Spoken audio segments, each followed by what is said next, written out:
Bhushan jewellers, अनमोल रिश्तों के लिए।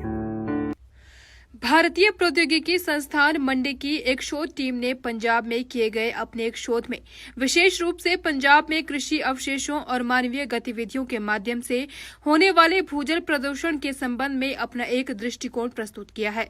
इस शोध का नेतृत्व आईआईटी मंडी के school of civil and environmental engineering के associate professor doctor Dericks Praise Shukla द्वारा किया गया है और इसमें उनका सहयोग पीएचडी की छात्रा सुश्री हरिसिमरनजीत कौर रोमारा ने किया है, जो कि मूल रूप से पंजाब की निवासी है। भारत के ज्यादातर कृषि आधारित राज्यों की तरह पंजाब ने भी पिछली आधी शताब्दी के दौरान अपने फसल पैटर्न में गहरा बदलाव महसूस किया है, जिसका मुख्य कारण हरित क्रांति है। इस परिवर्तन ने चावल और गेहूं की उच्च उपज देने वाली दोनों किस्मों के एकाधिकार के प्रभुत्व को जन्म दिया है, जिससे पंजाब भारत में गेहूं उत्पादन करने वाला दूसरा सबसे बड़ा राज्य बन गया है। दुर्भाग्य से इन गहन कृषि पद्धतियों के कारण अत्यधिक भूजल का दोहन हुआ है। वहीं अच्छे मानसून के अभाव में 74% से अधिक सिंचाई आवश्यकताओं को पूरा करने के लिए भूजल का उपयोग किया जाता है। पिछले 2 दशकों में मानसून की कमी के कारण तीव्र रूप से भूजल की मांग बढ़ी है। भूजल स्तर नीचे जाने से भूजल स्तर की गहराई बढ़ गई है, जिसके परिणाम स्वरूप भूजल की गुणवत्ता लगातार खराब हो रही है। भूजल विभाग और स्थानीय किसानों को गहरे भूवैज्ञानिक स्तर से भूजल का दोहन करना पड़ता है, जो भारी धातुओं से भरपूर होता है और कुछ रेडियो एक्टिव होते हैं, जिनका स्वास्थ्य पर गंभीर प्रभाव पड़ता है।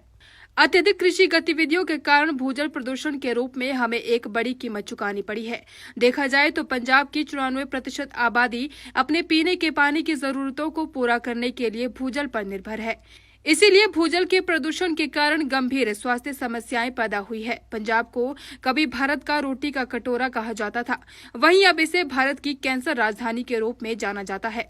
मंडी से विप्लव सकलानी की report. Hi, my name is Harisimranjit Kaur Romana. I am a PhD scholar at IIT Mandi. I am working under Dr. Derek Shukla. I am working on evolution of groundwater quality in the past 2 decades.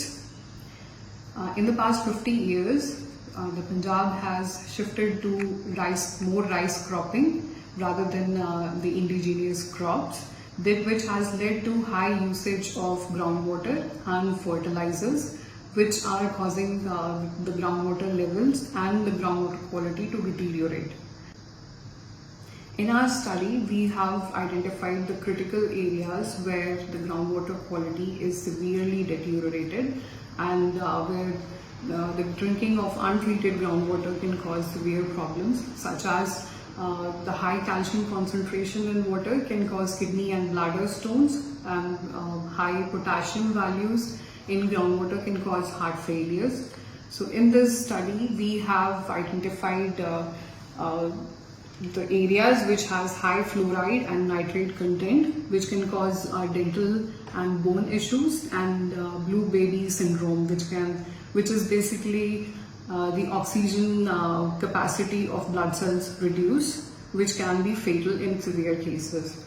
So you can see in these areas, these districts, these south districts of Malwa region, the high fluoride content and nitrate content, and these all areas, the total health index tells us that all these areas are highly polluted and are unsafe if the groundwater is drunk untreated. As you can see that the southwestern districts have also very poor water quality index. So this study will basically help the government and the policy makers to take action in these critical areas, and it will also help the general population to have an awareness of not to drink untreated groundwater in these areas. Hi, my name is Dr. Derek Shukla.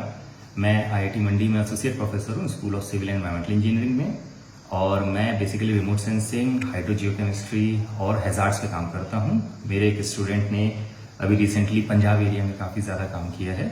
Extensive पिछले 20 सालों में detail data लेकर के उनका analysis किया है, जिसका एक हम लोग का पेपर अभी ESPR में पब्लिश हुआ है, जिसके बारे में we are going to explain something. जो यहाँ पंजाब में सबसे इम्पोर्टेंट चीज़ क्या है, अभी हम लोग से अगर हम 20 साल का डेटा एक्सप्लेन करें 20 और 2022 और 2020 में 20 साल में, कैल्शियम की वैल्यू आपकी जो पहले 382 हुआ करती थी mg पर लीटर बढ़ करके 471 हो गई। सेम आपका मैग्नीशियम बढ़ करके 439 से 666 हो गया। नाइट्रेट आपका 596 mg पर लीटर से 1306 mg पर लीटर हो गया है। और फ्लोराइड जो है ये आपका 7.2 से बढ़ करके 8.6 mg पर लीटर हो गया इन 20 सालों में। और मैक्सिमम जैसे यहाँ जो कैल्शियम और मैग्नीशियम है, इसको बढ़ने से क्या होता है, हमारा काफ़ी ज़्यादा पथरी के चांसेस बढ़ते हैं। और उसका अगर देखेंगे, हम मैप में देखते हैं तो ये मैक्सिमम हमारा ये जो साउथ वेस्ट वाला एरिया आ रहा है, यहीं पे सबसे ज़्यादा कंसंट्रेशन बढ़ रहा है लोगों को। यहाँ पे स्टोन की प्रॉब्लम काफ़ी ज़्यादा आ रही है।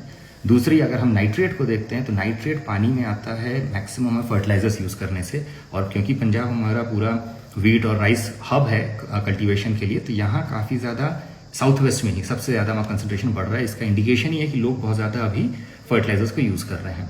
और उसके चलते क्या हो रहा है कि कई हमारे फ्लोराइड, जिसकी जो परमिसेबल लिमिट है 1 या 1.5 mg पर लीटर है WHO और BIS स्टैंडर्ड में, जो यहाँ पर 7 गुना है और बढ़ करके करीब 8.5 और 9 गुना बढ़ रही है। तो यहाँ के अगेन साउथ वेस्ट रीजन में, सदर्न रीजन में सबसे ज़्यादा प्रॉब्लम है। तो यहाँ पर सरकार को ध्यान देने की ज़रूरत है, किस तरीके से हम लोगों को अल्टरनेटिव सोल्यूशंस प्रोवाइड करा सकते हैं, हम क्या मिटिगेशन दे सकते हैं और किस तरीके से हम लोगों का भला कर सकते हैं। यही इस शोध का पूरा मेन काम है।